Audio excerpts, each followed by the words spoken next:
Good morning students. మనం last క్లాస్లో locus chapter exercise 1Aలో ఫస్ట్ ప్రాబ్లం కంప్లీట్ చేసుకున్నాం.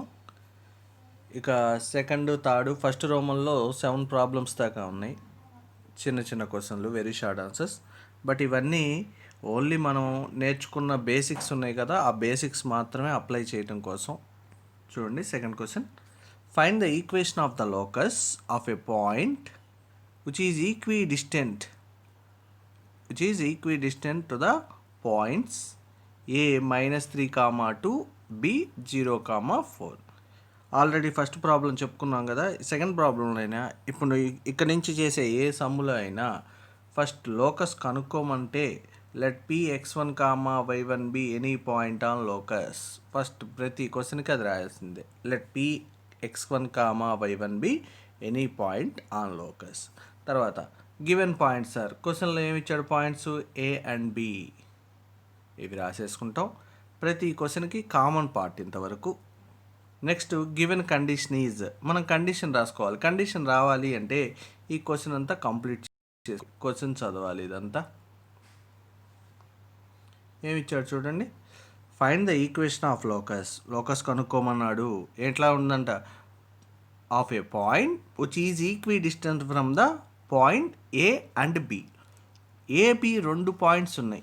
ఏ బి అనే 2 పాయింట్స్ ఉన్నాయి. ఈ 2 పాయింట్స్కి ఈక్వల్ డిస్టెన్స్లో ఉండేది కావాలంట. ఈక్వల్ డిస్టెన్స్లో అంటే ఇక్కడ ఉంటుంది ఈక్వల్గా, లేదా ఇక్కడ ఇవన్నీ ఏబికి ఈక్వల్గానే ఉన్నాయి కదా. ఈ పాయింట్స్ అన్నీ ఏకి బికి ఈక్వల్ డిస్టెన్స్లో ఉన్నాయి కనుక్కోమని. ఇదన్నమాట. ఈ పాయింట్స్ అన్నీ కనుక్కొని ఈ పాయింట్స్ అన్నిటిని మనం జాయిన్ చేసి రాసుకోవాలి. వీటిలో ఏదో ఒక పాయింట్ మనం తీసుకొని చేస్తున్నట్టు జామెట్రికల్గా మనం అర్థం చేసుకోవడం కోసం ఇది. ప్రాబ్లమేటిక్ అయితే given condition is PA equal to PB. Equidistant అన్నాడు కదా. ఈక్విడిస్టెంట్ అంటే ఈక్వల్ డిస్టెన్స్ అని meaning. So PA equal to PB, PA equal to PB. ఆ రిమైనింగ్ క్యాలిక్యులేషన్ చూస్తున్నాను చూడండి. పిఏ ఈక్వల్ టు పీబీ రాసిన తర్వాత పీకి ఏకి, పిఏ అంటే distance between 2 points, distance between 2 points A, P and A, P and A. So that is P అంటే x1, y1, ఏ అంటే -2. సో ఆ డిస్టెన్స్ ఎంత అవుతుంది? √(x1 + 3) whole square plus -3 x1 + 3 whole square plus y1 - 2 whole square. Distance between 2 points formula రాసాం. √(x2 - x1) whole square plus y2 - y1 whole square. అంటే first x coordinate second point యొక్క x కోఆర్డినేట్లోంచి తీసేయచ్చు, లేదా second x కోఆర్డినేట్లోంచి first x coordinate తీసేసుకోవచ్చు. ఎలా రాసినా పర్లేదు. ఇప్పుడు ఇదే పిఏని -3 - x1 whole square plus 2 - y1 whole square కూడా రాసుకోవచ్చు. సో పిఏ రాసుకున్నాం. Next PB √(x1 - 0) whole square plus y1 - 4 whole square. Squaring on both sides. Root ఉన్నాయి కదా, క్యాన్సిల్ చేయడం కోసం అని squaring on both sides. Answer ఇక్కడితో అయిపోయింది. కాకపోతే దాన్ని సింప్లిఫై చేయాలి కాబట్టి జనరల్ మన బేసిక్స్ వాడుకొని చేసుకుంటున్నాం. Squaring on both sides, root cancel అయిపోయింది కాబట్టి x1 + 3 whole square plus y1 - 2 whole square equal to x1 square plus y1 - 4 whole square. దీన్ని సింప్లిఫై చేసుకుంటున్నాం. a + b whole square, x1 + 3 whole square అంటే a + b whole square formula x1 square plus 6x1 2 × 3 × x1 that is 6x1 plus 9 plus y1 square -4y1 plus 4 equal to x1 square plus y1 square -8y1 plus 16. y1 - 4 whole square formula expand చేస్తే y1 square -8y1 plus 16. ఇప్పుడు ఈ వచ్చిన ఈక్వేషన్లో మనం అన్ని left side కానీ right side కానీ ఒక సైడ్కి తీసుకెళ్ళాలి. వీటిల్లో ఇక్కడ మనం కనుక్కున్న దాంట్లో లెఫ్ట్ రైట్ ఉన్నాయి కదా, అన్నీ ఒక సైడ్కి తీసుకొచ్చేయాలి. అది తీసుకొచ్చిన తర్వాత క్యాన్సిల్ చేసుకోవచ్చు, లేదా ముందే క్యాన్సిల్ చేసుకోవచ్చు. x1 స్క్వేర్ ఇక్కడ ఇటువైపు ఉంది, ఇటువైపు ఉంది. Plus x1 square plus x1 square cancel, plus y1 square cancel. ఎందుకంటే ఇటు పక్కకు వస్తే మనం లెఫ్ట్ సైడ్ రైట్ సైడ్ కూడా లెఫ్ట్ సైడ్కి తీసుకొస్తే -x1 స్క్వేర్ వస్తుంది కదా, ఆ x1 square cancel, y1 square cancel, అందుకోసమని. నెక్స్ట్ రాశాను చూడండి, అక్కడ మిగిలింది 6x1 -4y1 4 + 9 13. ఇది రాసేసి ఈ రైట్ సైడ్ ఉన్నదంతా లెఫ్ట్ సైడ్ తెచ్చేసుకుంటున్నాం. -8y1 ఎంత, 8y1 అంటే +8y1 -16, +16 ఇటు సైడ్ వస్తే -16 = 0. So 6x1 + 4y1 13 - 16 -3 = 0. దాన్ని సింప్లిఫై చేసుకున్నాం. Final answer. Therefore, locus of P x1, y1 is 6x + 4y - 3 = 0. యాక్చువల్గా ఇది 4 మార్క్స్ క్వశ్చన్. 4 మార్క్స్ క్వశ్చన్లో ఈ లాస్ట్ పాయింట్ రాసినందుకు 1 మార్క్, ఫస్ట్ పాయింట్ రాసినందుకు 1 మార్క్ ఉంటుంది గివెన్ కండిషన్. ఈ మధ్యలో ఈ పార్ట్ వరకు ఒక 2 మార్క్స్ ఉంటాయి. అందుకని ప్రతి క్వశ్చన్కి ఇచ్చిన ఇన్ఫర్మేషన్ రాయాలి, తర్వాత locus of P x1, y1 అనేది రాసుకోవాలి. మీరు వీడియో 2-3 టైమ్స్ చూసి నోట్స్ రాసుకోండి, లేదా ఈ క్లాస్ వరకు నేను PDF పంపిస్తాను. ఈసారి మాత్రం 2-3 టైమ్స్ చూస్తూ నోట్స్ రాసుకోండి. మనకి ఎక్కువసార్లు వినటం వల్ల ఈజీగా అర్థమవుతుంది క్యాలిక్యులేషన్లు కూడా. Next one,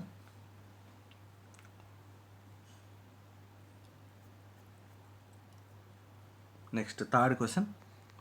find the equation of locus of a point such that the distance of P from the origin is twice that of the distance of P from A1, 2. సరే, క్వశ్చన్ ఏదైనా కానివ్వండి, ముందు ఆన్సర్ రాసేసుకుంటున్నాం. Solution, let P x1, y1 be any point on లోకస్లో ప్రాబ్లమే కదా, అందుకని రాసాం. గివెన్ పాయింట్స్ ఆర్, మన క్వశ్చన్లో ఏమేమి పాయింట్స్ కనిపిస్తున్నాయో చూడండి. క్వశ్చన్లో ఆరిజిన్ కనబడుతుంది, A1, 2 రాసేసాం. ఇప్పుడు క్వశ్చన్లో కండిషన్ ఏమి ఇచ్చాడో రాద్దాం. గివెన్ కండిషన్ ఈజ్ క్వశ్చన్లో ఏమి ఇచ్చాడంటే the distance of P from the origin is twice that distance of P from A1, 2. అంటే ఇక్కడ O అనే పాయింట్ ఉంది, ఆరిజిన్ ఉంది. ఆరిజిన్ అనే పాయింట్ నుంచి పీకున్న డిస్టెన్స్, P అనే పాయింట్కున్న డిస్టెన్స్ 2AP. ఈ ఏకున్న డిస్టెన్స్ కంటే డబల్ ఉంది. సపోజ్ ఇది AP అయితే ఈ AP కంటే సపోజ్ 5 యూనిట్స్ అనుకుంటే ఈ డిస్టెన్స్ 10 యూనిట్స్ ఉన్నట్టు, ఈ డిస్టెన్స్ 10 యూనిట్స్ ఉన్నట్టు, అది డబల్ ఉందంట. అంటే OP = 2A. మరి క్వశ్చన్లో ఇచ్చిన మీనింగ్ అది. OP = 2AP. ఇక్కడ క్వశ్చన్ చూసే రాస్తాం మనం, కొత్తది ఏమీ రాయట్లేదు. The distance of P from the origin అంటే OP ఈజ్ ప్లేస్లో ఈక్వల్ టు ట్వైస్ అంటే 2 the distance of P from A, that is AP. So OP = 2AP. ఇది క్వశ్చన్ చూసి మనం ఇంతవరకు ఇన్ఫర్మేషన్ రాసుకున్నాం. దీని సింప్లిఫికేషన్ ఓన్లీ బేసిక్స్ అప్లై చేయటమే దీని సింప్లిఫికేషన్.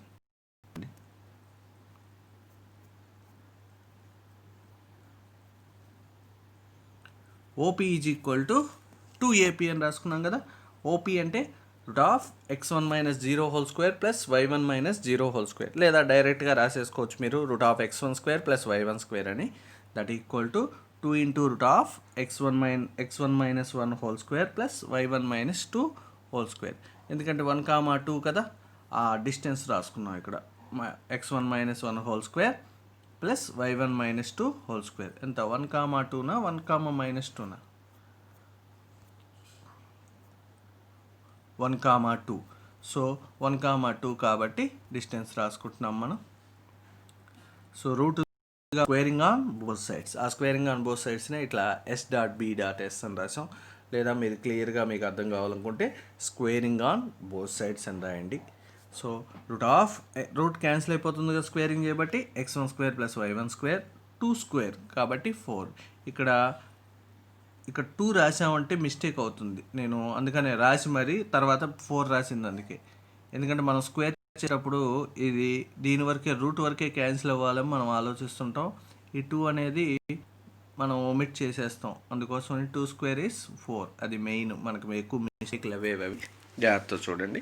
4 రూట్ క్యాన్సిల్ అయిపోయింది కాబట్టి x1 minus 1 whole square plus y1 minus 2 whole square, that is x1 square plus y1 square 4 into x1 minus 1 whole square formula x1 square minus 2x1 plus 1 plus y1 square minus 4y1 plus 4, that is x1 square plus y1 square equal to 4తో multiply చేసేస్తున్నాం. 4x1 square minus 8x1 plus 4 plus 4y1 square minus 16y1 plus 4 into 4, that is 16.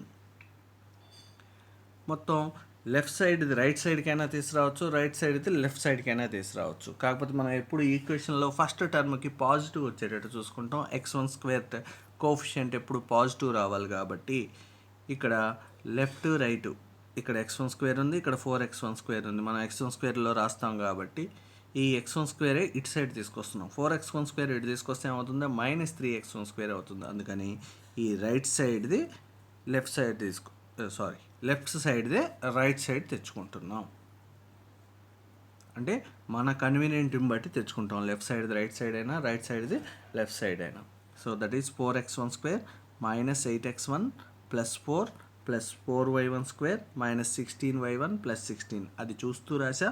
Minus x1 square minus y1 square equal to 0, that is 3x1 square plus 3y1 square minus 8x1 minus 16y1 plus 20 equal to 0. దాన్ని simplify చేసాం. Next locus of px1 comma y1 is 3x square plus 3y square minus 8x minus 16y plus 20. x1 y1 తీసి ఆ ప్లేస్లో x comma y పెట్టాం అంతే. Third problem. Next fourth problem. Find the equation of the locus of a point which is equidistance from the coordinate axis. Let px1 comma y1 be any point on locus. ఇంక చెప్పేది లేదు, ప్రతి క్వశ్చన్కి అదే. Question అర్థం చేసుకోవాల్సింది. అలా ఇచ్చిన పాయింట్లు ఏం లేవుగా, ఇక్కడ పాయింట్స్ ఏమి ఇవ్వలేదు కాబట్టి రాయలా. గివెన్ కండిషన్ ఈజ్, ఏమి ఇచ్చాడంటే condition equi distant from the coordinate axis. Coordinate axis నుంచి అంతా ఈక్వల్ అన్నాడు. ఒక్కసారి మనం పాయింట్స్ ఎలా రాసుకుంటున్నాం అనేది చూడండి.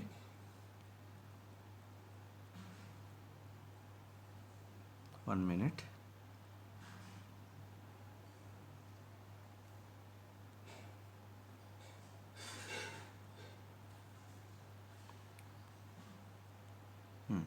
పాయింట్ చూడండి.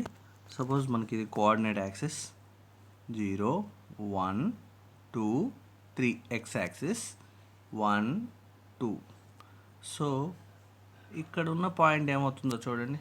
ఈ పాయింట్ ఎంత, ఇటువైపు డిస్టెన్స్ 3 అండ్ ఈ డిస్టెన్స్ 1. ఈ డిస్టెన్స్ అంటే ఇక్కడ డిస్టెన్స్ అనే ఎక్స్ యాక్సిస్ మీద 3, వై యాక్సిస్ మీద 1. So that is 3,1. 3,1 గుర్తుపెట్టుకోండి అవి. ఇది ఈ పాయింట్ ఎంత అవుతుంది, ఎక్స్ యాక్సిస్ మీద 1, వై యాక్సిస్ మీద 2. సో కాబట్టి ఎంత అవుతుంది 1,2. సో ఈ పాయింట్ 2,1. ఇది రెండు ఏం లేవు కాబట్టి 0,0. ఈ ఒక పాయింట్ గుర్తుపెట్టుకొని దాని నుంచి రాస్తున్నాం. సో ఇక్కడ చూడండి, px1 comma y1, px1 comma అనే పాయింట్ ఉంటే ఇప్పుడు ఈ డిస్టెన్స్ x1, ఈ డిస్టెన్స్, ఇక్కడ డిస్టెన్స్ వచ్చేసరికి y1, x1 కామా y1. ఏం చెబుతున్నాడు క్వశ్చన్లో, equi distance to the coordinate axis. రెండు కోఆర్డినేట్ యాక్సిస్లకి ఈక్వల్ డిస్టెన్స్ అంట. అంటే x1 y1 అనేది ఈక్వల్. కాకపోతే డిస్టెన్స్ ఎప్పుడు పాజిటివ్ ఉంటుంది కదా, అందుకని mod x1 equal to mod y1. x1 equal to y1 అని తీసుకోకూడదు, mod x1 equal to mod y1. ఎందుకంటే 2 ఈక్వల్ టు -2 అవ్వదు. 2,-2 అనే పాయింట్ ఏదన్నా తీసుకొని ఉంటే మనం 2 ఈక్వల్ టు -2 అవ్వదు కదా, అందుకని mod 2 equal to mod of -2 రాసుకుంటాం అనమాట. Mod x1 equal to mod y1, squaring on both sides. x1 square equal to y1 square. Squaring చేసుకున్న మాడ్యులస్ ఉంది కాబట్టి అప్పుడు పాజిటివ్ అయిపోతుంది. సో y1 స్క్వేర్ ఇటు తీసుకొచ్చుకొని x1 square minus y1 square equal to 0. Locus of px1 comma y1 is x square minus y square equal to 0. ఇవి యాక్చువల్గా 2 మార్క్స్కి ఇవ్వాలి, బట్ లోకస్లో మనకి 2 మార్క్స్ లేదు, ఓన్లీ 4 మార్క్సే ఉంది కాబట్టి అవి ఇవ్వడానికి ఛాన్స్ ఉంటుంది. Next one, 5th question. Find the equation of the locus equi distance from A 2, 0 and the why axis. నేను చెప్పేది ఓన్లీ గివెన్ కండిషన్ ఎలా రాస్తున్నాం అనేది ఇప్పుడు నుంచి ఏ క్వశ్చన్కైనా చెప్పేది, రిమైనింగ్ అంతా జనరల్గా ఉన్నదే. చూడండి, A2, 0 and Y axis. Px1, y1 be any point on the locus, ప్రతి దానికి రాస్తున్నాం. ఇచ్చిన పాయింట్ A2, 0 కాబట్టి రాసాం. క్వశ్చన్లో ఏమడిగాడంటే given condition is equi distance from A and the why axis. P నుంచి ఏ అనే పాయింట్కి వై యాక్సిస్కి ఈక్వల్ డిస్టెన్స్ ఉందంట. పి అనేది ఏ అనే పాయింట్ ఇక్కడ ఉందనుకుంటాం. 2, 0. 2, 0. ఈ 2, 0 డిస్టెన్సు వై యాక్సిస్కి ఉన్న డిస్టెన్సు రెండు ఈక్వల్ అంటున్నాడు. అదే రాసుకుంటున్నాం. అంటే ఆల్రెడీ x1 2 అని ఇచ్చేసినట్టే మనకి ఇక్కడ 2, y1 అనే వస్తుంది, దాన్నే చేస్తున్నాం. Given point is A2, 0. Y axis అంటే వై యాక్సిస్ మన పాయింట్ నుంచి ఒక లైన్ డ్రా చేస్తే ఇమాజినరీ లైన్, అది m దగ్గర కట్ అవుతుంది అనుకుంటున్నాం, దాన్నే రాస్తున్నాం. Let m be the any point on y axis. Let m be any point on y axis. Given condition is PA equal to PM. Given condition is PA equal to PM. So PA అంటే distance between P and A, root of x1 minus 2 whole square plus y1 minus 0 whole square equal to mod x1 equal to mod x1. PM అంటే P నుంచి y యాక్సిస్కి ఉన్న distance, mod x1 squaring on both sides, x1 minus 2 whole square plus y1 square equal to x1 square. దాన్ని simplify చేసుకుంటున్నాను. x1 square minus 4x1 plus 4 plus y1 square equal to x1 square. ఈ x1 square get cancel. x1 square cancel అయిపోయింది. y1 square minus 4x1 plus 4 equal to 0. therefore locus of P x1, y1 is y square minus 4x plus 4 equal to 0. So 5 problems complete అయిపోయినాయి. నేను ఈ 2, 3, 4, 5 ఈ 4 problems PDF పెడతాం, note చేసుకోండి. Next వీడియోలో 6 and 7 complete చేసి second రోమన్లో 1, 2 problems చెప్పి example problems homework ఇస్తాను, వాటి వరకు కంప్లీట్ చేసుకుందరు. మీకు ఈ చెప్పిన ప్రాబ్లమ్స్లో ఏమన్నా డౌట్ ఉంటే దాని వరకు ఒకసారి రౌండప్ చేసి మీ నోట్స్లో రాసి ఒక ఫోటో తీసి పర్సనల్గా నాకు వాట్సాప్లో పెట్టండి. నేను ఆ డౌట్స్ మళ్ళీ ఇంకొకసారి ఎక్స్ప్లెయిన్ చేసి మళ్ళీ పంపిస్తాను, లేదా కాల్ చేసైనా అడగండి.